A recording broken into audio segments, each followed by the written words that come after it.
2024 के चुनाव के समय पर मोदी साहब ने कहा था कौन राहुल। एक इंटरव्यू चल रहा था, उसमें कहा था कौन राहुल।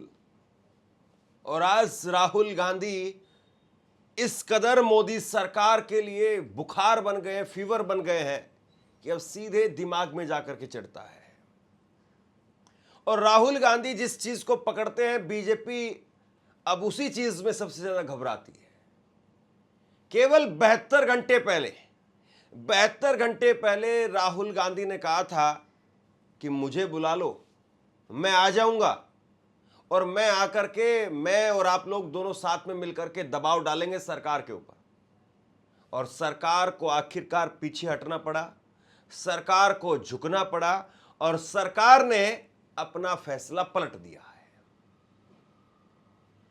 ये राहुल गांधी कि आज की तारीख में एक बड़ी जीत बन गई है कि राहुल गांधी जिस चीज के पीछे खड़े होते हैं, सरकार को वहां पर झुकना ही पड़ता है।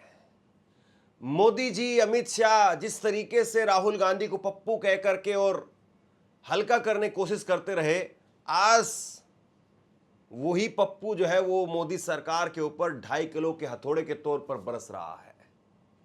मैं बात कर रहा हूं महाराष्ट्र की। महाराष्ट्र में पुणे के अंदर राहुल गांधी का कार्यक्रम हुआ 22 तारीख को, 22 अगस्त को। और वहां पर एक छात्रा आती है और वो छात्रा कहती है कि भाई हम आदिवासी हैं, हमारी बात आपको सुननी पड़ेगी। और बड़े ठसक के साथ में उस लड़की ने बड़े कॉन्फिडेंस के साथ में अपनी बात कही और राहुल गांधी को वो बात सुननी पड़ी और बाकी जो तमाम छात्राएं वहां पर थी उनको वो बात सुननी पड़ी। वो आदिवासी छात्रा कहती है कि भाई हमारे लिए लिमिट लगा दी है सरकार ने कि अगर आप 30 साल से ऊपर हैं तो आप हॉस्टल में नहीं रह सकते। आदिवासी हॉस्टल के अंदर सरकार ने नए नियम लागू कर दिए थे कि 30 साल से ऊपर अगर आप हैं तो आप हॉस्टल के अंदर, सरकारी हॉस्टल में नहीं रह सकते हैं। और उसमें भी अगर कोई लड़की है 30 साल की है और मान लीजिए कि वो घर गई है और घर उसको 10-15 दिन 20 दिन लग गए या महीना लग गया छुट्टी उसकी, और उसके बाद में जब वो वापसी आती है तो फिर उसके बाद में उसको प्रेगनेंसी टेस्ट करवाना पड़ता था। प्रेगनेंसी कि कहीं आपने गर्भ धारण तो नहीं कर लिया है, और प्रेगनेंसी टेस्ट करवा करके तब जो है वो आपको हॉस्टल के अंदर एंट्री मिलेगी। मतलब बहुत सारी बातें आपने देखी हैं, पढ़ी हैं, और हजारों करोड़ों लोगों के ऊपर वो तो सब कुछ हुआ ही है कि भैया इधर हांडी बांधो, उधर पीछे झाड़ू बांधो और तब जाकर के आप चलो कि थूक जमीन पर गिरना नहीं चाहिए और तुम्हारे पांवों के निशान वो जमीन पर रहने नहीं चाहिए। वो दौर तो था ही था, लेकिन आज के दौर में भी अगर आदिवासी हॉस्टल्स के लिए इस तरीके से अगर नियम कायदे आ जाए तो फिर बताइए क्या कहा जाए। और अब देवेंद्र फडणवीस की सरकार को पीछे हटना पड़ा है। 22 तारीख को वो कार्यक्रम हुआ पुणे में जहां पर उस छात्रा ने अपनी बात कही, आगे मैं आपको सुनवाता हूं। राहुल गांधी ने वापसी आकर के दिल्ली में 24 तारीख को ये लेटर लिखा, देवेंद्र फडणवीस को ये लेटर लिखा और लेटर लिख करके कहा कि आप पर्सनली उन छात्राओं से मिलिए और उन छात्राओं से मिल करके उनका समाधान करिए और ये इस तरीके से ठीक नहीं है। राहुल गांधी की चिट्ठी बीजेपी के मुख्यमंत्री के नाम पर पहुंचती है और उसके बाद में 25 तारीख को सरकार ने फैसला दिया कि भैया हम जो फैसला हमने लिया था उसको हम पलट रहे हैं और उस फैसले को वापसी ले रहे हैं, और अब छात्राओं के लिए 30 साल वाला जो लिमिट का जो एक दायरा सेट किया गया था वो नहीं है। कहां तो सरकार बात करती है बेटी बचाओ बेटी पढ़ाओ। अब कोई ऐसा तो है नहीं कि अपना घर परिवार घर बार छोड़ करके और तुम्हारे हॉस्टल में रहने के लिए वहां पर पड़ा रहेगा। जाहिर सी बात है, कोई भी बहन बेटी है वो अपना घर परिवार भी देखती है, अपनी निजी जिंदगी है वो भी देखती है, वो नौकरी भी करती है, वो कहीं पर अपना रिसर्च का काम भी करती है, कहीं पर आगे पढ़ाई के लिए भी जाती है। वो ऐसा तो है नहीं कि कोई हॉस्टल में जा कर के और आपको वहाँ पर हॉस्टल में रहने के लिए उनको कोई शौक चढ़ा हुआ है कि वो तो वहाँ पर जबरन हॉस्टल में बस रह रही हैं, पड़ी हुई हैं। लेकिन सरकार के दिमाग में ऐसा ही लगता है। और केवल बात जो है वो 30 साल की है, या बात यह है कि भैया आदिवासी हैं तो इसलिए हम ये कर देंगे और इनकी आवाज कौन उठाएगा। लेकिन मामला उल्टा पड़ गया। राहुल गांधी के मंच पर जब ये लड़कियां आई तो मामला एकदम से महाराष्ट्र से निकल करके और पूरे देश में चला गया। और सरकार को चिंता इस बात की होने लगी कि भैया अभी यहां पर ये आदिवासी मांग कर रहे हैं, इसके बाद में दूसरे प्रदेशों में भी इसी तरीके से मांग होगी, और उसके बाद में फिर क्या क्या होगा सब जानते हैं। एक बार प्रधानमंत्री नरेंद्र मोदी ने कह दिया था ये वनवासी हैं, आदिवासियों के बारे में कि ये वनवासी है। राहुल गांधी ने वहां पर भी उस चीज को पकड़ लिया और छोड़ा नहीं, और कहा कि भैया ये आपको वनवासी मानते हैं, हम आपको मूल निवासी मानते हैं, ये आप इस देश के मूल निवासी हैं। और बीजेपी सरकार आपको वनवासी मानती है कि आप वन में रहिए, उसी तरीके से जंगल जानवरों के बीच में, और घास फूस पेड़ पत्ते खा करके अपना गुजारा कीजिए। आप मेन स्ट्रीम में मत आइए, आप अपना अधिकार इस देश के संसाधनों पर मत जताइए, और आप केवल वनवासी रहिए। बीजेपी आपको वनवासी कहती है, जबकि हम आपको मूल निवासी कहते हैं।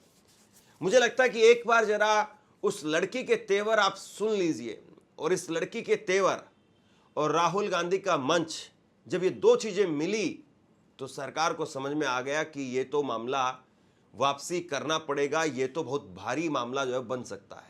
अपने कुछ मुद्दे आपको लिए लाए हैं। तो पहला पॉइंट ये है कि आदिवासी कम्युनिटी से वो बिलोंग करती है, और आदिवासी डिमांड्स के लिए इनके काफ़ी भाई बहन सारे उपोषण पे पिछले 10 दिनों से पुणे में ही बैठे हैं। क्या मेन डिमांड क्या है? इनका डिमांड एक बार प्लीज़ आप फिर से, क्योंकि मेन डिमांड क्या है? मेन क्या डिमांड? जो ट्राइबल जो डिपार्टमेंट है उसने जो जीआर लागू किया है, जैसे कि जो हॉस्टल में नियमावली होगी वो उसमें लिखा है कि हम मुझे 13 साल तक ही पढ़ सकते हैं, कि 13 साल तक ही हम हॉस्टल में रह सकते हैं। और फर्स्ट डिमांड ये है उनकी कि ये जिस ट्राइबल हॉस्टल्स में ये रह रही है वहाँ पे ऐसा रूल है कि वो सिर्फ 30 ईयर्स तक ही वहाँ पे रह सकती है। आफ्टर दैट ये सरकारी हॉस्टल है? हाँ, ट्राइबल कम्युनिटी का जो हॉस्टल होता है वो सभी सरकारी होता है। और ये सारी डिमांड्स ये लोग सीएम के पास लेके गए, और वहाँ से उन्हें बताया गया कि सॉरी हम कुछ नहीं कर सकते हैं। अच्छा। हाँ, तो उनका कहना है कि फिर अगर आप कुछ नहीं कर सकते हो तो आप बैठे क्यों हो कुर्सी पर। और आप क्या चाहती हो, किस एज तक उसको करा जाए? ज़्यादातर 35 एज तक भी हम म्हणजे आम्ही जरी आम्हाला 35 वर्षासाठी पण 35 वर्षापर्यंत जरी दिलं तरी ठीक उनको है। 35 ईयर्स तक हॉस्टल मिलना चाहिए। 35 इयर्स हो जाएगा तो खुश हो जाओगी? वैसे तो हमें ये एज की लिमिट है वो ही नहीं चाहिए, लेकिन ये सरकार है वो तो आपको भी पता है। लेकिन हम ये चाहते कम से कम ये 35 एज तक भी आ पाए, इसलिए मैंने ऐसे बोला। लेकिन हम मुझे आप वहाँ इनवाइट क्यों नहीं कर देते? हमने आप मुझे वहाँ बुला लो, यस, मैं भी आ जाऊंगा, बैठ जाऊंगा आपके साथ। आम्हाला आवडेल तुम्ही तिथं आलेले, आणि आमच्या मुलांची देखील इच्छा आहे की तुम्ही तिथं यावं आणि आमच्या प्रश्नांवरती बोलावं आणि आमचे प्रश्न सोडवण्यासाठी प्रयत्न करावा। वो चाहती है कि आप वहाँ पे आए, वो खुशी खुशी आपको बुलाना चाहती है। मुझे बुला लो, मैं आ जाऊंगा। ठीक है, मैं थोड़ा दबाव और एक साथ डाल देंगे। मैं और एक बात कहना चाहूंगी, उससे तो आपके होश ही उड़ जाएंगे। जैसे कि हमारे ट्राइबल हॉस्टल होते ज़्यादातर वहाँ यहाँ पुणे में गढ़चिरौली, नांदेड़, अमरावती, वहाँ से जो स्टूडेंट आते हैं वो तो हर रोज घर नहीं जा पाते। और जुन्नर जो आंबेगांव वो तो लड़कियाँ जाकर आती है, लेकिन वो जो गढ़चिरौली के स्टूडेंट होते हैं वो नहीं जा पाते। तो हम दिवाली में या किस छुट्टी में गए और 1 महीने से ज़्यादा वहाँ पर रहे, तो वो बोलते हैं कि आप फिटनेस सर्टिफिकेट लाए। और वो फिटनेस सर्टिफिकेट क्या होता है कि हमारी प्रेगनेंसी टेस्ट की जाती है, और हम जब इस बात पे आवाज़ उठाते हैं तो वो बोलते हैं कि आपको 1 महीने में, आप शांति से सुनिए क्योंकि ये बात बहुत ही गंभीर है। मैं कहना चाहूँगी कहूंगी कि वो हम जब उनको पूछते हैं कि ये क्या है, ये क्यों करना है, तो वो बोलते हैं आपको 1 महीने में आपको जानलेवा बीमारी हुई तो, और किस संसर्गजन्य बीमारी हुई तो मैं क्या कहना चाहती हूँ उन प्रशासन को कि आप जो आपकी जो स्कूल है, जो आश्रम शाला है, प्राइवेट स्कूल है, सभी स्कूलों में जो 24 घंटे एक नर्स क्यों नहीं रख पाते। Thank you. थैंक यू, बहुत अच्छा लगा, मुझे बुला लो, मैं आ जाऊंगा।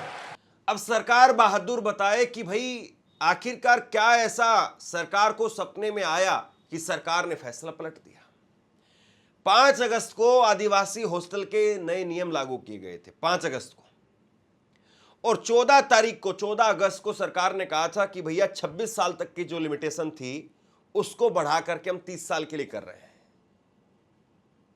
यानी अब 30 साल तक की भी अगर कोई महिला है तो वो नहीं आएगी, और उसको आएगी तो उसको प्रेगनेंसी टेस्ट वगैरह देना पड़ेगा।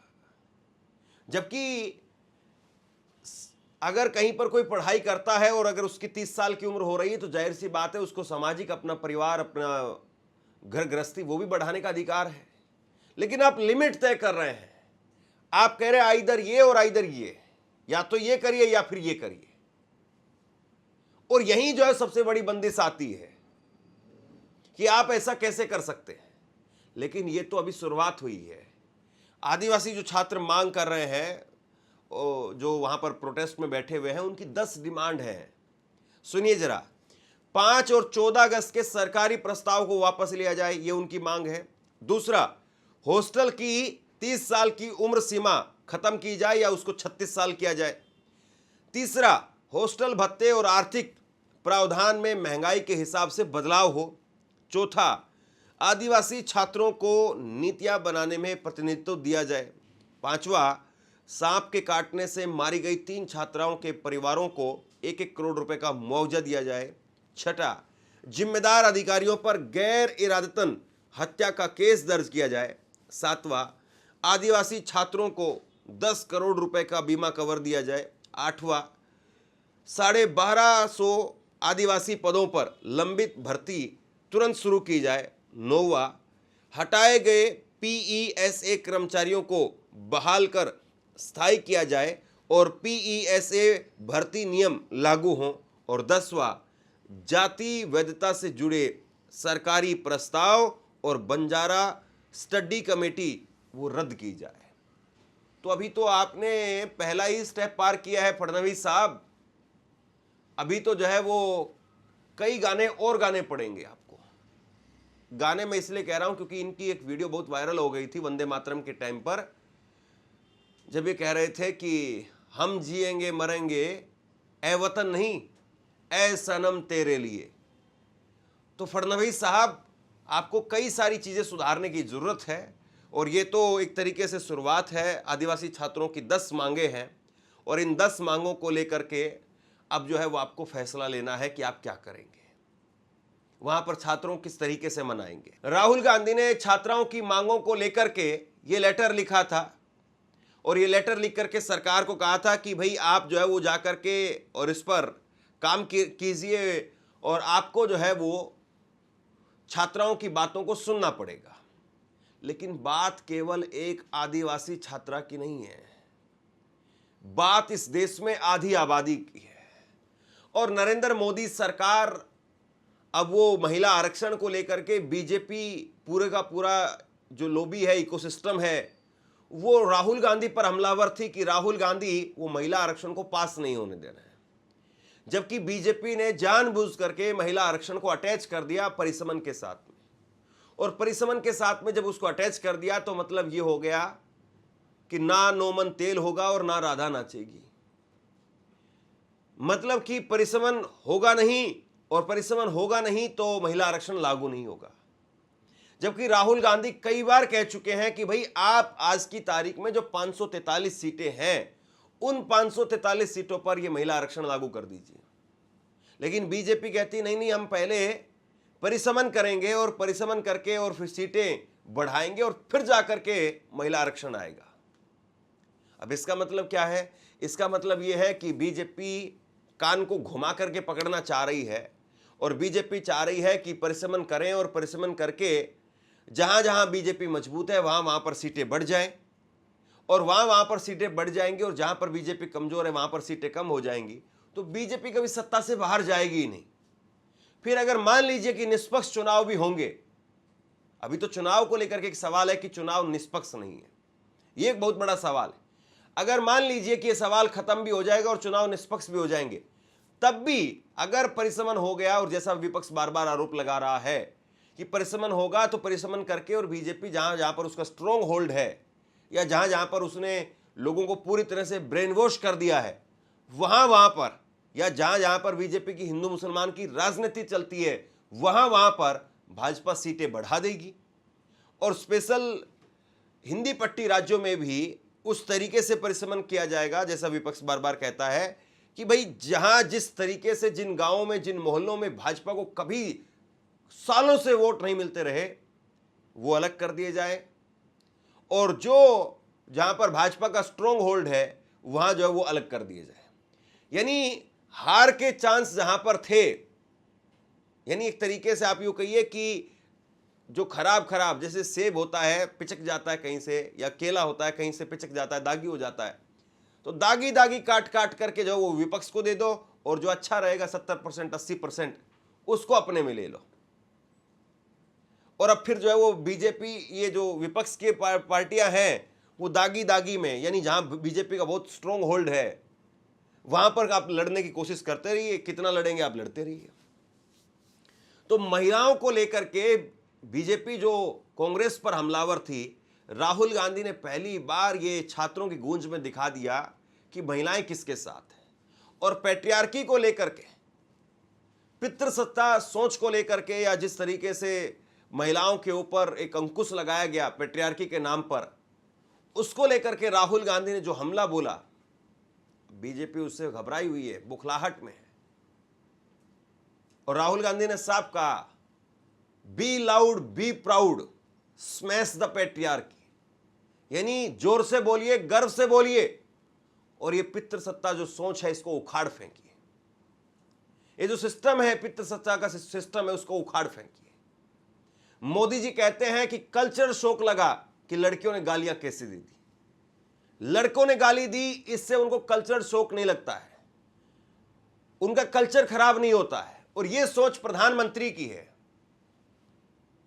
कहीं पर भी यह सोच अगर किसी कम पढ़े हुए आदमी की हो, या सोसाइटी के अंदर जो आदमी नहीं बैठा है, ऐसा नहीं कि जो आदमी पढ़ा लिखा नहीं है, लेकिन अगर वो सोसाइटी में बैठा है, समझ है उसकी, लोगों के बीच में रहा है, और उसने अपने आप को देखा है, लोगों को देखा है, और उसके बाद में उसकी सोच होती है वो पढ़े लिखे आदमियों से भी बहुत बेहतर होती है। लेकिन जो आदमी बहुत ही संकीर्ण मानसिकता वाला जो आदमी है, वो आदमी अगर ये बात कहे तो समझ में आता है कि भाई लड़कियां अगर बाहर जाएंगी तो समाज खराब हो जाएगा, कि उसको पता ही नहीं है, उसकी तो सोच ही इतनी सी है। लेकिन अगर देश के प्रधानमंत्री अगर ये बात कहें कि लड़कियों ने गाली दी तो हमारा कल्चर जो इससे खराब हो रहा है, कल्चर शौक लगा प्रधानमंत्री को, और लड़कों की गाली देने से नहीं शौक लगता है, तो कहीं ना कहीं राहुल गांधी उस बटन को हिट करने में कामयाब रहे। और यही चीज है कि एक शब्द आपकी जुबान से निकला हुआ एक वाक्य, वो आपकी सोच को बता देता है कि भाई आप किस सोच के आदमी हैं। और मोदी जी अगर कुछ बोलते हैं तो 4 बार वो चीजें क्रॉस वेरीफाई होती हैं, क्रॉस चेक होता है वहां पर, और क्रॉस चेक के बाद में जो चीजें आगे बढ़ती है। तो इसका मतलब ये है कि मोदी जी और उनके आसपास की जो टीम है, उनके जो सलाहकार हैं, रणनीतिकार हैं, वो सही मानते हैं इस चीज को कि लड़कियों ने गाली दी तो कल्चर शॉक लगा। लेकिन झटका तो बहुत लग रहा है, और जिस तरीके से झटका लग रहा है, बीजेपी इससे कैसे उभरेगी, सबसे बड़ा सवाल ये है। शेयर कीजिए इस खबर को, और आप क्या सोचते हैं नीचे कमेंट सेक्शन में लिख करके जरूर बताइए। इस वीडियो को लाइक कीजिए और चैनल को जरूर सब्सक्राइब कीजिए। शुक्रिया, थैंक यू।